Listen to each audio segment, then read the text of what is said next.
Hey everyone, I'm Melanie from Streamlined Legal, where we help law firms get the most out of their practice management software. Tonight I want to talk to you about a lesson that I learned from the Ring doorbell camera. For those of you that are not familiar, the Ring doorbell camera is basically a doorbell, but it's got a little video camera on it. And when people ring the doorbell, it comes up either on your phone or on your Amazon device or wherever. And it's a video camera and you can talk to the people there. They don't need to know that you're not home. They can leave a package. They can do whatever they need to do. And so it is a great invention, I think. And I bought one about 5 years ago or so. I went ahead and I purchased one, and they were not being sold at that time on Amazon. They were not in the stores. They were a small company. And I had found them online. I purchased directly from them. And it was at a time where, it cost, I think, about $350. And I had just sold my law practice, just started Streamline Legal. So despite the fact that I had a little money from the sale, I was not feeling financially secure at that point because I had just started this new business. I didn't know what was going to happen, how it was going to go. And so I was really upset when I opened it and it did not work. Like, it never worked. I went through all the troubleshooting. I went through all the steps. Nothing worked. It never worked. So I was pretty upset about it. So I called the company, I emailed, I went online, I tried to figure out, can I get a refund? Can I exchange it? What can I do? I will tell you, at that time, I had a lot of experience working with short sales and banks on short sales. So I was no stranger to the automated phone systems and working my way through them. I called at least once a day for at least a week. I was so upset about this doorbell not working. And so I wrote multiple emails. They would not even answer the phone. The emails did not get returned. There was no answer. It was like crickets on the other side.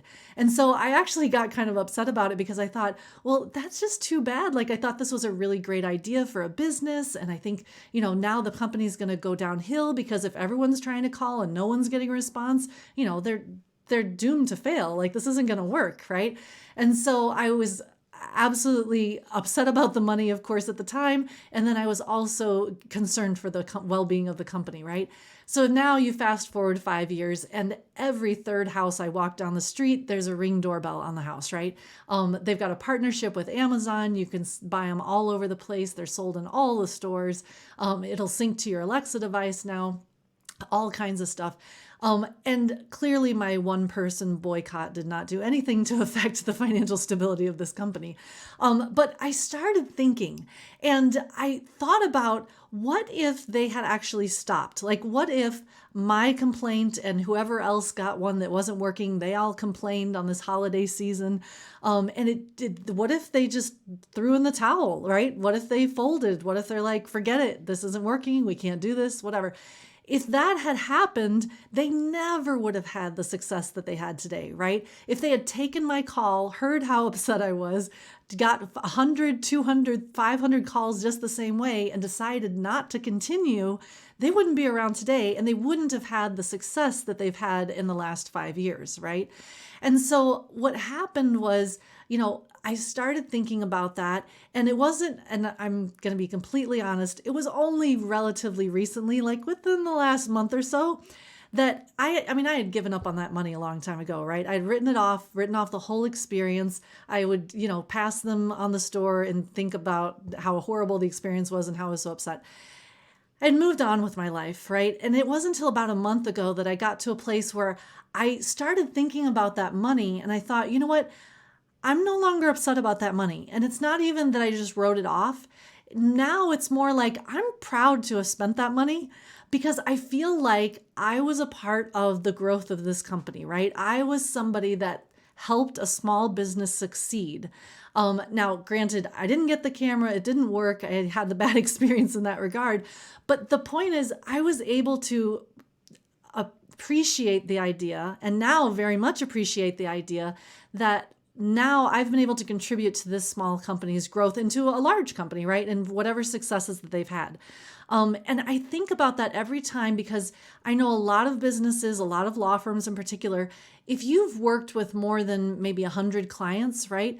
There's going to be clients that are not happy, right? There's going to be clients that are upset with something. And of course, we want our clients to be very happy with the services that we provide. But the truth is we cannot please all the people all the time. And so I think about that whenever I have a client that is not going the way that I wanted or not succeeding the way that I wanted. I think about that idea of, I could get really just frustrated and overwhelmed and say, forget it. That one didn't work. Clearly we messed up. They messed up. Something didn't go right. We need to figure out. Of course, we need to go back and figure out what didn't go well so we can prevent that from happening again the next client around. But I could just also give up, right? I could say, that's it. This one didn't work out. I'm done, right? The problem is, forget about the success for me. Like, the problem is now, what about all those other law firms that we could have helped along the way, right? And now they don't get that opportunity. We don't get that opportunity because we decided from that one experience that it wasn't worth it. And so I wanted to say thank you to Ring.